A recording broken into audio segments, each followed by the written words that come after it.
আমার সব বন্ধুদের রথযাত্রার অনেক শুভকামনা। বড়দের প্রণাম, ছোটদের অনেক ভালোবাসা।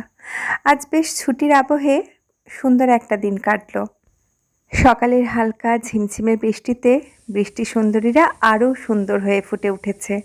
ছোটবেলায় মনে আছে রথের দিন যদি কোনো কারণে মেঘ ধরতো বা সকালের দিকে বৃষ্টি হতো, ভীষণ মন খারাপ হয়ে যেত। কিনা বিকেলবেলা রথ দেখতে যেতে পাবো না। এখনকার দিনের সব বাড়িরই বাচ্চা ছেলেদের যেমন ছোট্ট ছোট্ট একটা করে রথ কিনে দেওয়া হয়, তো তখন তো সেরকম ছিল না। আমাদের রথ দেখা বলতে সবথেকে কাছের রথ ছিল কলেজ মোড় মিশনের রথ বা কামারপুকুর রামকৃষ্ণ মিশনের রথ।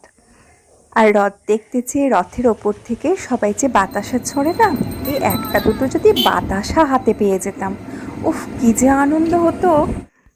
আজকে একটু বেরিয়েছিলাম, তাই একটা দুটো নয়, অনেক রথ দেখেছি। আর সব থেকে মজা লাগছিল এই বাচ্চা ছেলেদের রথগুলো। রথ টানছে, ঝাঁঝর কাশি বাজাচ্ছে, কেউ আবার দেখছি পেছনে পেছনে জিলাপি কিংবা ফলের থালা নিয়ে মা বা কাকিমারা রথের পেছনে পেছনে যাচ্ছে। ভীষণ ভালো লাগছিল দেখতে এগুলো।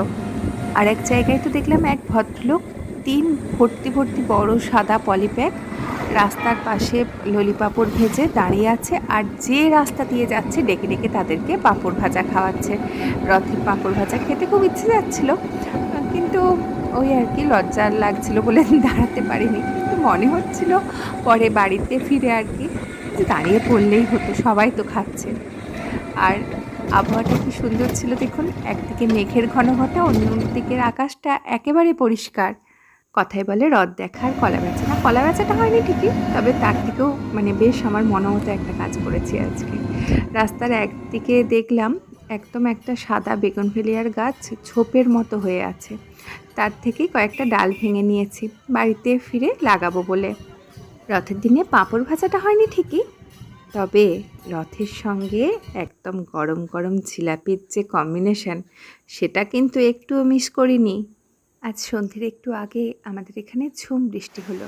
মনে হচ্ছিল আমার তো বেশ কিছু রথ দেখা হয়ে গেছে, কিন্তু যে সমস্ত বাচ্চা বাচ্চা ছেলে মেয়েগুলো রথ দেখতে বেরিয়েছে, কি জানি তারা ভিজে গেল নাকি।